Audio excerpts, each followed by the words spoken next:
Hi, I'm Arthur Hochman, and today it is my pleasure to sit down and chat with one of the premier bands on the Americana music scene today.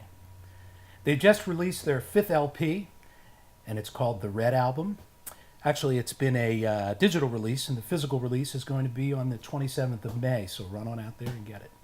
Of course, I'm talking about Abbie Gardner, Molly Venter, and Laurie MacAllister, collectively known as Red Molly. Welcome, guys. Hello. Hi. It's great to have you here in Hopewell. Yeah. So let's get into this album. Let's talk about the Red Album, a beautiful, beautiful piece of work. So you recorded this thing towards the end of last summer in Nashville, Music City, USA. Mm-hmm. Abbie, talk a little bit about how recording in Nashville may differ from recording in Jersey City, for example, or anywhere else that you've recorded. I mean, what was the experience like? Was it amped up because it was Nashville, or was it just another day at the office? I think, it was a little bit, it's interesting. It was a different experience because it was concentrated. We went down there for 9 days and rented a house and went to the studio every day for at least 12 hours a day. So it was just like really all day, every day about recording. In the past, we've recorded in New York City where maybe we'll do 3 days in a row to get the tracking down and then come back in like, I'm going to go in and do my lead vocals today and someone else does tomorrow and we sleep at home. This was like sleeping at the gig, It was really, but it also enabled us a lot of space because when you're in a studio for 12 hours, you have time to play with stuff, you have time to like go back and forth, and it's just, your mind is always on the recording instead of doing something, coming back and feeling differently the next day, So do you feel that overall enhanced the experience and put you more there and made you part of it? As opposed to leaving, not being, was it tighter that way somehow? I think it definitely tightened up creatively what we wanted to say, because sometimes when you're recording something, you come back the month later, you're a different person, and a recording is always just a mark of what that song was that day. So it was a lot easier to let it be that. Maybe that's not the way we're going to do that song all the time. Yeah. But, we let it be what it was in those 9 days. Yeah. And it's an entity and it lives as that entity. Exactly. Forever. And it was a lot cleaner that way instead of coming back. Some people will record, come back 6 months later, and you're like, oh, I don't even like that song anymore. Right. So, it was concentrated that way. Right. Now, this album was produced by Ken Coomer, who also played drums, correct? Mm-hmm. Yeah. Just real quick, what was it like to work with Ken, and what was kind of that vibe? Mm-hmm. Yeah. Sure. So he's a super creative type, and he's super positive, a lot like you, Arthur. He's really, he's just got a can-do attitude, so we'd be getting down to day 7 and 8, and he's like, not a problem, we're just going to keep going through. No, it's not, and he was very much into no stress. We'll just give it a try.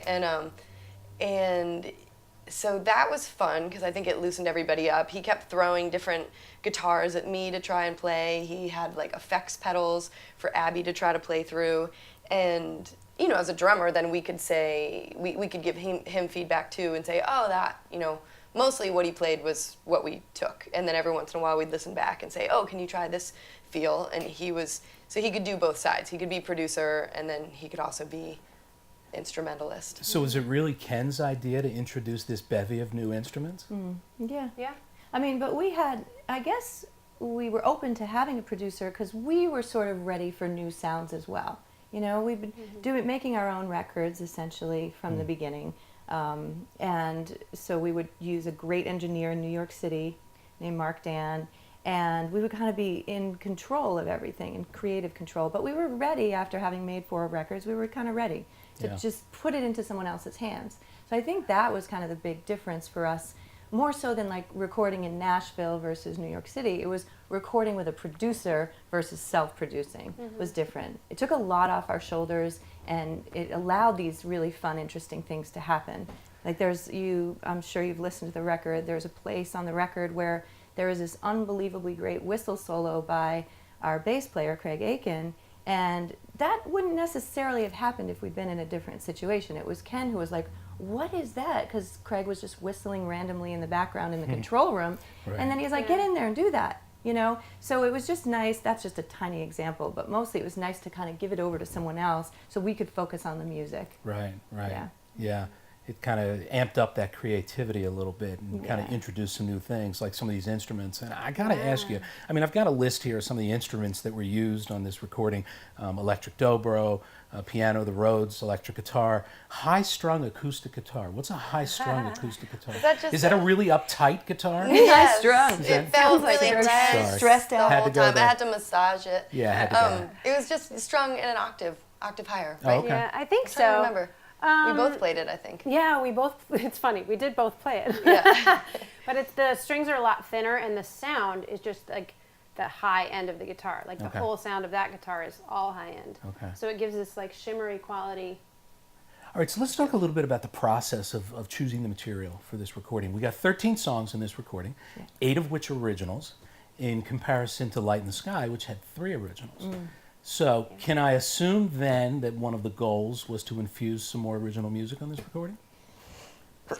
Yeah. Gesundheit. Sorry, Oh, wait. guys. That's not an appropriate Bless answer. you. Pardon me. Laurie But I'll doesn't like accept when it. you say Gesundheit. You just have to pretend that didn't happen. What do you prefer? No, I don't mind it God when you bless you? say it. Oh, I thought Gesundheit was like, Oh, no, or bless she'll you. go into convulsions. No, that's celery that makes Bless me do that. That's a little Well, tidbit. Yeah. You gonna write that I'm down? going to make a celery. note. Yeah, Okay, yeah. we can use that. There's a few people who, there's a website, IHateCelery.com. There's a few people who smell celery, and it's like smelling formaldehyde. Really? And her grandmother used to be like, overpowering. oh, Yeah. Laurie, it doesn't smell like anything. And Laurie's like, oh. I can't breathe. Yeah, my wife is that way with pineapple. That's it? Whoa. Pineapple makes her lose control. Wow. In a bad way. In a bad way, yeah. Oh. Yeah, Wow. it's not a good thing. But let's get back on Funny. track. Okay. Yes. Okay, so What's what that we're cool talking question that you asked? Yeah. about. Yeah, what was Oh, the that? song. The songwriting. Was it the intentional? songwriting to- and having so many more songs Yeah. Oh, yeah. on A this majority recording. of, I think it originals. was Yeah, majority. definitely intentional. I mean, we've been realizing that sometimes just like playing our own songs on stage is really where it's at sometimes. Yeah. You know, we love doing covers and interpreting them, but when it comes down to day after day, it's like, for me at least, the original songs are just give me a little bit more of that oomph. I love it. Yeah, Yeah. And when you're in the studio and you're recording these songs, were you kind of laying down instrumental tracks and then laying down vocals? Did you sing live with instruments at any time? Was it a combination of the two? Combination, but we mostly did it, playing. We laid down like what they and call the the rhythm scratch drum. tracks, you know, like the drums and the bass And the the guitar. guitar, And the guitar. all together, kind of somewhat isolated. So it was like Craig and Ken and Molly in a separate like isolation booth, and we added the other stuff later on. Yeah. So that happened the Mostly. first few days. Yeah. Right. Yeah. But not, I mean, Sing to Me is a song that Right. Molly did live guitar and vocals. Because I just said, oh, I'm not going to feel it. I know what's going to happen if I isolate the Right. guitar and then I go sing later. I'm not going to like the vibe. So I'm just going to sing it. And that means if there's something funky with the rhythm for a second or there's a mildly pitchy Joni Mitchell style thing, it's going to be in there because it's going to be the moment of the song. It's really interesting that you say that because Sing to Me has such a live, personal feel.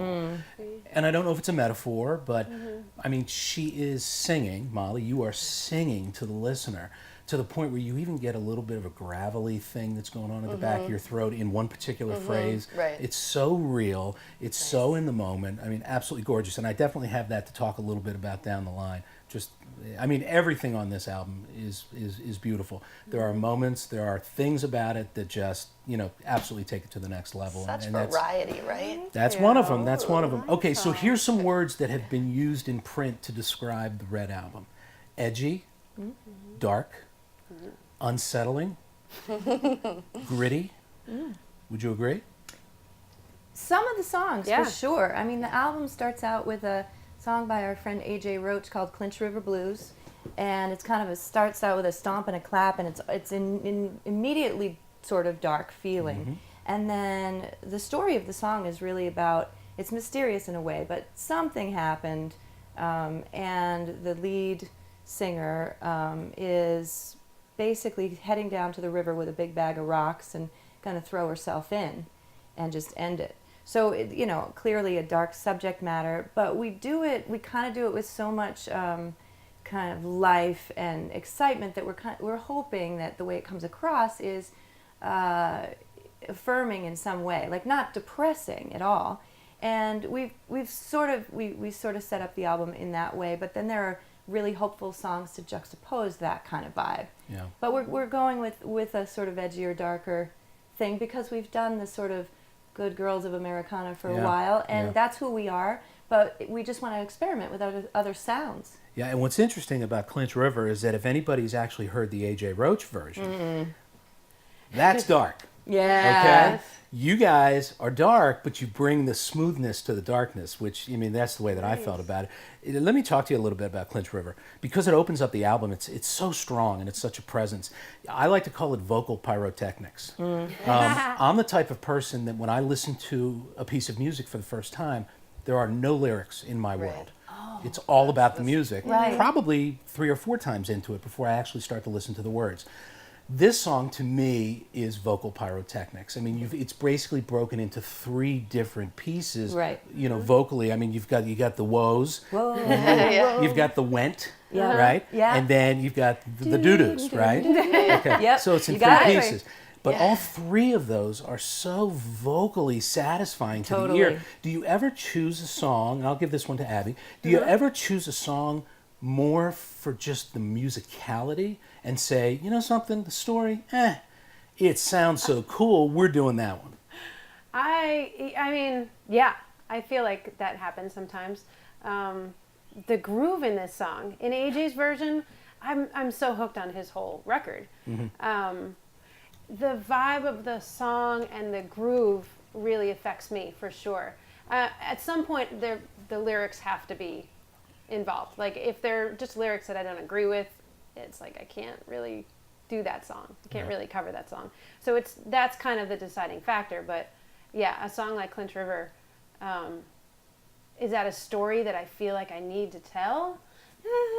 It's I kind don't of the way I know. felt, I just like how it feels. You know? It just feels so good, right? And it is a good story, you know, Right. so that helps. But it's not like something, you know, that I need to emote or anything.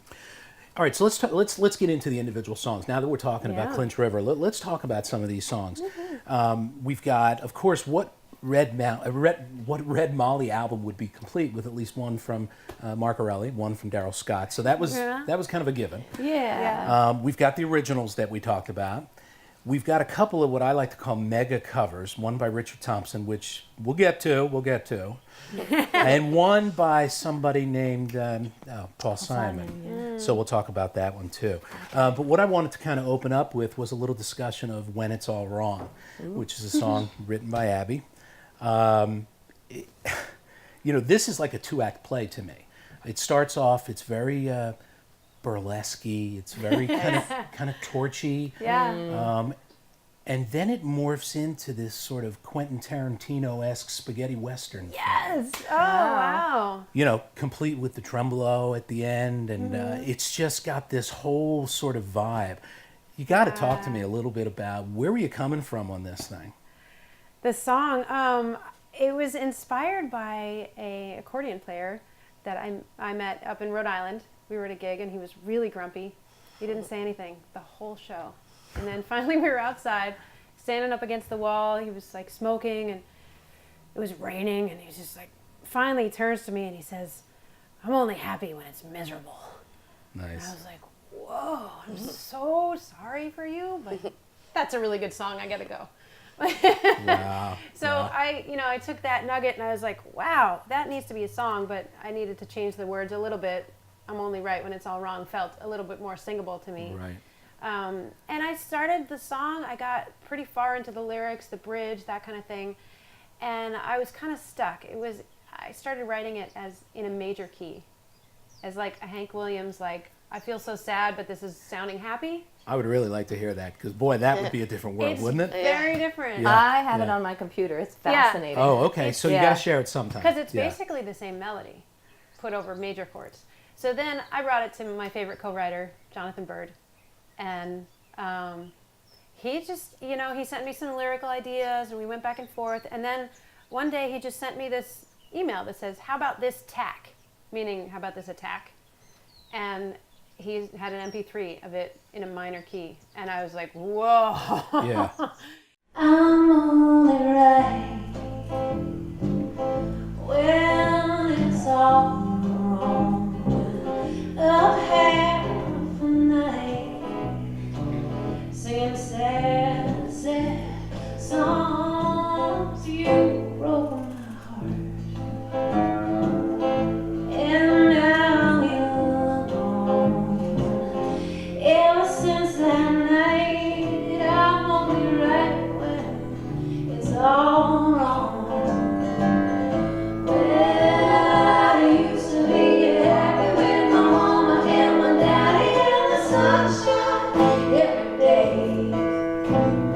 Then I met you and you made me so blue I feel more like myself on a rainy day. So it became a different song, you know, it became that creepy thing. And then when Ken got to it, I love what he did with it. He slowed it down a lot and he made it into this like zombie jam. We were dancing around the control room when we were mixing it, just like doing our best zombie invitations. Yeah, yeah, and you know, when I listen to it, I almost hear it like it's dramatic. It's almost like you're playing a character. Yeah. I mean, because when I listen to it, I mean, I've heard you sing in a lot of different songs. I thought, whoa, this chick is pouring it on. Yeah. Really, almost like you're playing a character. Not that you're being Abbie singing a song. You're playing, you know, whatever that woman's name is. The woman, you know, I got to tell you, you know, I don't know what camera I'm on, but folks, you know, you got to go out and get the album. But, you know, there's a picture of Abbie here on the cover. And what I see is I see you in this dress sitting on an upright piano in some saloon. I mean, is that kind of the vibe you were feeling, or am I kind of off base on that? No, that's pretty dead on. You know, it became that old style. There's a weird genre actually coming around, like westerns mixed with like zombies and vampires. Yeah.